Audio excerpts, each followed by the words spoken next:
E aí, uma vez que Carlos V convocou essa dieta de Worms, ele acreditava o seguinte, que Martinho Lutero já havia sido excomungado da religião católica mesmo, então ele acreditava que nessa dieta, ou seja, nessa assembleia, ele se retrataria de tudo aquilo que ele falou, de todas aquelas afirmações contra a religião católica. E Martinho Lutero, ele compareceu sim nessa assembleia, mas ele não se retratou de nada não, muito pelo contrário, ele reafirmou todas as suas informações e ainda disse que só se retrataria se alguém provasse na Bíblia que tudo que ele estava falando estava errado. Como ninguém fez isso, ele não se retratou e as coisas continuaram tendo seu andamento. E aí surgiu os anabatistas. Os anabatistas, eles eram digamos que da doutrina de Lutero, só que de uma forma bem mais radical. Eram aquelas pessoas da nobreza que realmente estavam de olhos nas terras da igreja e eles queriam tomar mesmo a força de uma forma bem radical. Inclusive, a reforma dos anabatistas foi combatida pelo próprio Lutero, porque Lutero ele sempre foi pacífico, ele não aceitou esse movimento radical não. E aí logo eles foram combatidos, vamos falar assim, os anabatistas. E as coisas foram caminhando e vocês podem perguntar o seguinte: Martinho Lutero fez tudo isso e em momento nenhum ele foi preso, julgado. Como assim? Por quê? É que Martinho Lutero, as ideias dele estavam sendo bem aceitas por quem? Pela nobreza e por alguns príncipes de várias regiões. Então ele estava tendo um certo respaldo, ou seja, uma certa cobertura por isso aí. Ele passou a ser, sim, caçado pela Igreja Católica, mas ele ficou um período escondido. E quem era que estava dando esse esconderijo? Algumas pessoas da nobreza. Inclusive, foi durante esse período que ele ficou escondido que ele conseguiu traduzir o Novo Testamento para, que era do latim, para uma linguagem vulgar. Quando eu falo vulgar, eu não estou menosprezando, porque é uma linguagem do cotidiano das pessoas, certo? Ele conseguiu traduzir e as pessoas passaram a ter acesso à Bíblia, tá bom? E aí o luteranismo foi se difundindo e houve outra convocação do imperador, que foi a segunda dieta, dessa vez a dieta de Espiroque, que foi na tentativa agora de trazer aquelas pessoas, aqueles cristãos, para a religião católica, porque eles eram cristãos, mas agora eles estavam seguindo a doutrina de Lutero.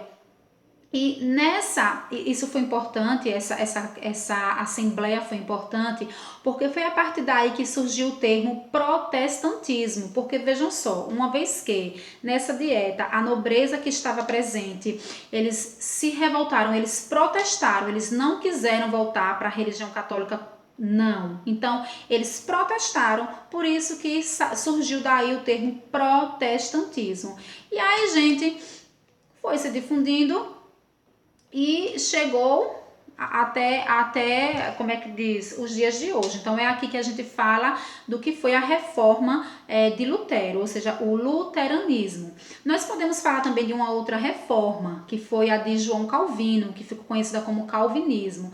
João Calvino, ele era um francês, muito inteligente também, professor, que, digamos que gostou das ideias de Martinho Lutero. E aí, em seus discursos na faculdade onde ele ensinava, ele passou a pregar as ideias de Lutero. Por isso ele começou a ser perseguido. E aí, uma vez perseguido, o que foi que ele fez? Foi embora, foi para a Suíça.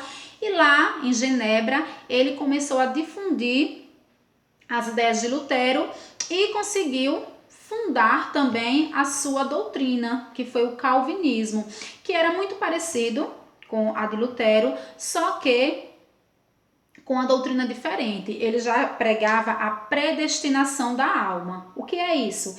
Ele acreditava e pregava, difundia o seguinte, que a pessoa já nascia predestinada a ir para o céu ou a ir para o inferno, independente se você tinha uma vida louca, desregrada, se você vivia em santidade, você nasceu predestinado.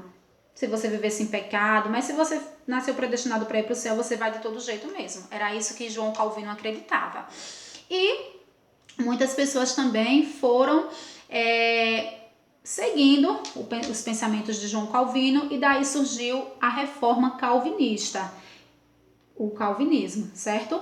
Nós podemos falar também de uma outra reforma, porque não foi só o luteranismo, nós temos a reforma de Martinho Lutero, que foi o luteranismo, nós temos também a reforma de João Calvino, que foi o calvinismo, e nós temos também a reforma que aconteceu na Inglaterra, que ficou conhecida como o anglicanismo. E como foi que aconteceu essa reforma? O rei Henrique VIII, ele casou com a rainha Catarina de Aragão. Só que a rainha, ela não conseguia dar filhos homens ao rei, nenhum filho homem ao rei. E ele ficou louco, desesperado, porque ele precisava de um filho homem para poder dar continuidade à sua dinastia, né? E aí, foi o que ele fez? Aí, essa mulher não me dá filhos, e ele precisava de um filho homem que fosse original do casamento, não podia ser um filho qualquer, vamos dizer, entre aspas, qualquer, porque filho não é qualquer, né? Mas tinha que ser um filho do casamento para poder dar sequência lá à sua linhagem de reis. E desesperado, o que foi que ele fez? Ele enviou para o Papa um pedido de anulação do seu casamento com a rainha Catarina de Aragão. Só que o Papa não anulou. O que é isso? Anular o casamento não pode, o casamento é um sacramento. E aí, Henrique VIII, muito decepcionado, porque ele queria um filho homem, ele simplesmente, a partir desse momento, ele decidiu cortar todos os laços com a Igreja Católica. O que foi que ele fez? Ele mandou a Carta Magna, ou seja, a Carta Magna significa grande, cortando todos os laços com a Igreja Católica. E aí ele fundou dentro da Inglaterra, uma vez que cortou os laços, o país precisava de uma religião, ele fundou o anglicanismo. E como era essa religião? Era uma religião com toda a hierarquia que tem dentro da Igreja Católica, é muito parecida com a religião católica. A única diferença é que a doutrina é a doutrina calvinista. Eles acreditam na predestinação da alma. E como é isso, professora? Como é que a pessoa sabe se ela está predestinada a ir para o céu ou para o inferno?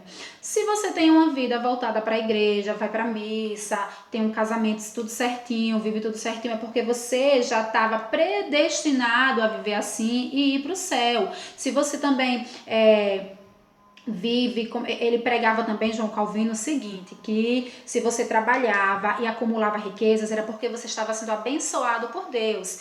E aí, as ideias de João Calvino foi bem aceita pelo povo justamente por isso, porque naquele momento a burguesia estava em ascensão.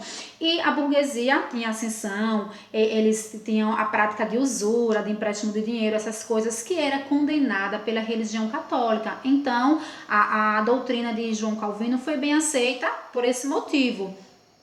E o rei Henrique VIII, ele pegou a doutrina de João Calvino. E aí a religião ficou assim, com a hierarquia e todos os rituais da Igreja Católica possuía assim os sacerdotes, bispos, arcebispos, todos aqueles rituais, mas com a doutrina voltada para a doutrina de João Calvino.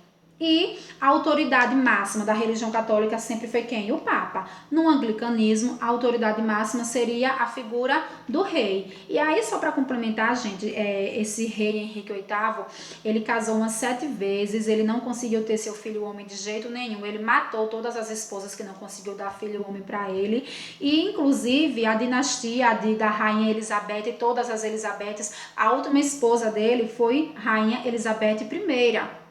E ele morreu, não conseguiu ter o filho homem, ela que ficou governando o país, e depois dela vem aí a sua sucessão da dinastia, e até hoje nós temos aí a rainha Elizabeth, né? Então, foi o feito de Henrique VIII. E durante todas essas reformas, professora, a religião católica ficou quietinha, balançando a perninha, vendo tudo isso acontecer?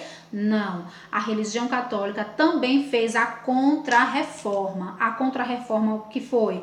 Foi o movimento da religião católica tentando se defender de todas essas outras reformas. O que foi que ela fez? Ela convocou o Concílio de Trento. No Concílio de Trento, a religião católica reafirmou os seus dogmas de fé, ela reafirmou os 7 sacramentos, ela reafirmou a questão do celibato, ela condenou a prática de indulgências, estava errado, ela condenou, pediu perdão por alguns erros no Concílio de Trento, e ela também, vamos dizer que aceitou a companhia dos jesuítas, que tendo em vista que tinham perdido muitos fiéis para as reformas protestantes, elas passaram a expandir por aí companhia de jesuítas que eram sacerdotes, que eram mandados para a Ásia, América, inclusive nós aqui no Brasil nós somos cristãos, católicos em grande maioria, né? Porque nós fomos catequizados pelos jesuítas que vieram para cá quando os portugueses chegaram aqui. Então foi isso, gente. Esse é o assunto da nossa reforma e contra-reforma. Eu espero ter ajudado vocês. E agora eu vou passar uma atividade para vocês. Eu quero que vocês, depois de terem me assistido, façam um resumo de tudo que eu falei. Resumam aí o que foi a reforma